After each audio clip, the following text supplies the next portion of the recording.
What's up guys? Kamusta? Ayan, so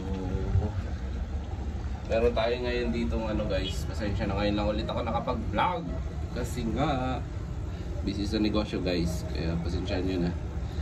So eto guys, update natin ngayon. Meron tayong na-breed na Kampa. Kampa yan kasi guys, ito yung mother niyan yan. Isa siyang Kampa. Yan. Ayan guys. Yan yung mother. So ito yung fry niya. Tapos ang vlog natin ngayon guys kasi pupunta kami ng Japan. So maiiwan natin itong mga fry. So pagka ganun guys, pag iiwanan natin sila walang magpapakain. Kaya bumili tayo nitong automatic feeder. Ayan. Bali ito guys ay powered by USB. Ayan. USB lang yan guys. Ayan. Tapos cord lang yan papunta dun sa USB na adapter. Ayan. So ito guys is wireless na mako-connect nyo siya sa wifi. So nakokontrol natin siya kahit saan tayong lugar. Ayan. So ito ay automatic feeder. So parang fit natin dito sa guys, sa ating isda kasi nga mawawala tayo ng 8 days. Punta tayong Japan.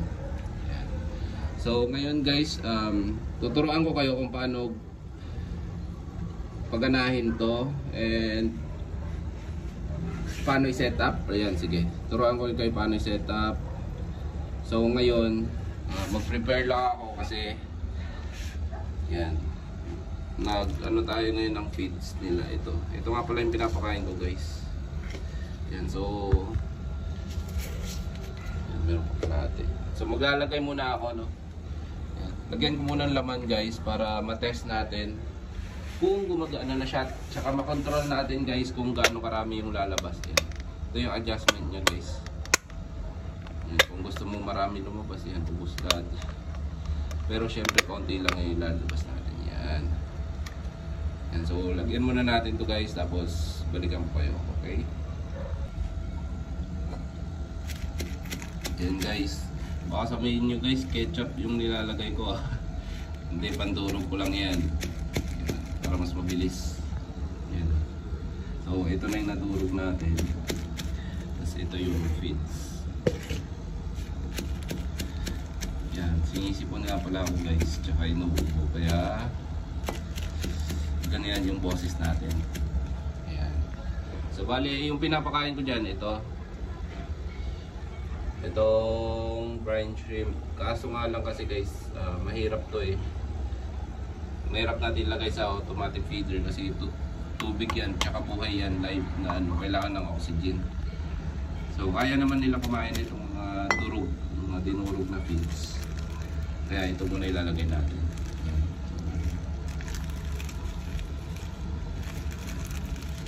Ganyan lang mag-business.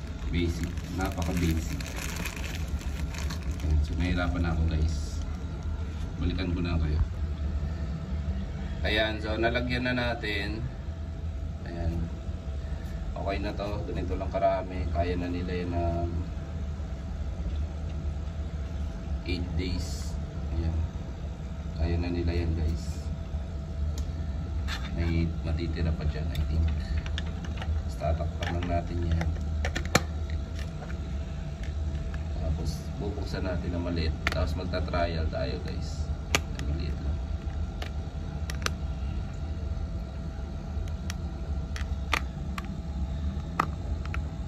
Ayan.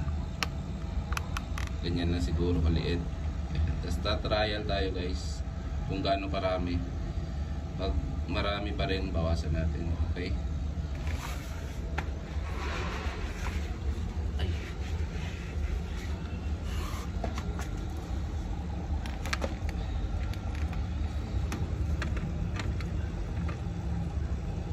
Bali salpak nyo ngayon guys, meron yung dito yan. Tapos syempre manual muna natin. Ayan, meron na nalaglag po. May nalaglag na guys. Nakita nyo ba yun? Isa pa.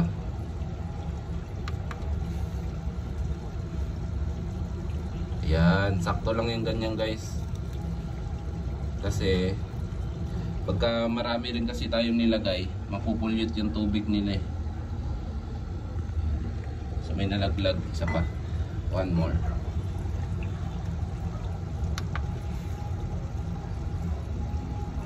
Yun. Sige, try naman natin magano sa kamay guys. Ayan. Tapos pipindutin ko.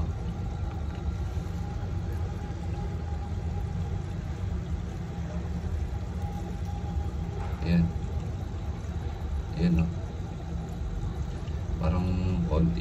Dagdagan siguro natin pa.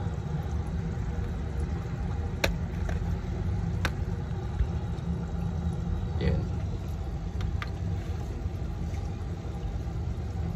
Ay, marami guys. Marami to. Okay, so mag-adjustment lang ako dito guys. Tapos turuan ko kayo kung paano yung wireless na connection. Yan guys, so paano pagganahin yung binili natin na automatic feeder. So ito yun guys. Brand nito ay Ilonda. Yan. So ayun daw dito guys, base dito kailangan natin mag-download ng apps. So pwede nyo i-scan dito, pero yung ginawa ko, dinownload ko na lang sa App Store. Ayan, tapos pag na-download nyo na guys, search nyo lang yan sa App Store or sa Play Store, kung sa ano mo kayo sa Android, ganyan. Tapos i-download nyo lang tong Ilonda. Yan, tapos pwede nyo nang ipasok yan guys. Pero sa akin kasi nilink ko siya sa Google Chrome. Kasi yung Google Chrome ko guys, yan. Mapapansin nyo, nandyan din yung sa ilaw ko, which is ito, yung ilaw ko dito. Yan. Yan yung ilaw. Automatic din yan guys. Nakokontrol ko sa Wi-Fi. Tapos yung heater nila, binunot ko guys ngayon eh. So wala yan. Tapos itong auto feeder. Yan. So pwede nyo i-link yan guys sa Google nyo. Google device. Ayan. So back tayo.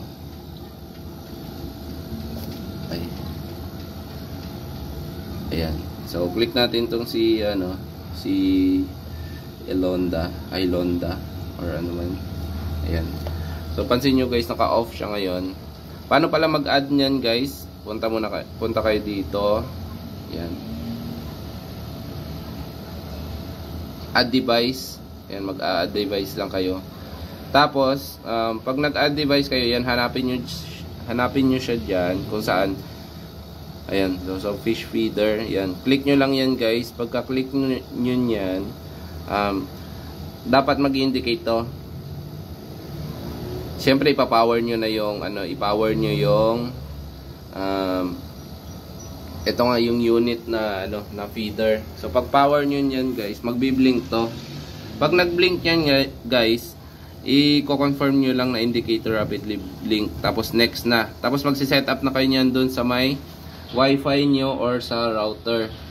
Pagka set up nyo doon sa may router nyo, ayan, i-connect nyo lang siya. Bali, i-connect nyo lang talaga siya doon sa may Wi-Fi nyo. Yan. Tapos ma-access nyo na yan guys. Yun lang. Ganun lang kadali yun. Tapos lalabas na siya. Lalabas na siya na ganito. Yan, ganyan. Tapos, kasi, once na-connect nyo na sa Wi-Fi nyo, yung itong device nyo, pag na-connect nyo na, automatic na yan. Tapos, yun. Ito na yung lalabas. Ngayon, iti-testing naman natin kung gumagana ba talaga sa wireless. Ayan. So, ayan siya guys. Ayan. I-on na natin ngayon. Dapat umikot yan. 1, 2, 3. Yun. Tapos maglalaglag. O, yun guys. So, naglaglag na. Nasa-set up ko na siya ng sakto lang yung ganong karami lang yung ilalaglag niya. Yan. Yan, ganyan karami. Yun. Yun lang. So, ganun lang guys. Sana may natutunan kayo sa video natin ngayon. Quick video lang to kasi Ay, hindi naman quick kasi marami rin ilang minutes din yung napanood nyo. Ayan. So, idea lang to guys para sa mga magta-travel, lalo na ngayon, maraming mga lumuluwas or ano. So, hindi nila naiiwanan nila yung mga alaga nila. Ayan. Ayan. So, sure na tayo dyan na hindi na magugutom yung mga fry natin. Ayan. Kasi ang fry guys, advice ko lang sa inyo, pag may fry kayo, para mabilis lumaki, palagi nyong bubusugin. Ayan. Pero mapapansin nyo malalaki yung tiyan, di ba guys? Bubusugin nyo na, tama lang naman din. Huwag yung sobrang dami din naman. Ayan. Yun lang guys. Thanks for watching. See you in Japan. Bye guys. Thank you.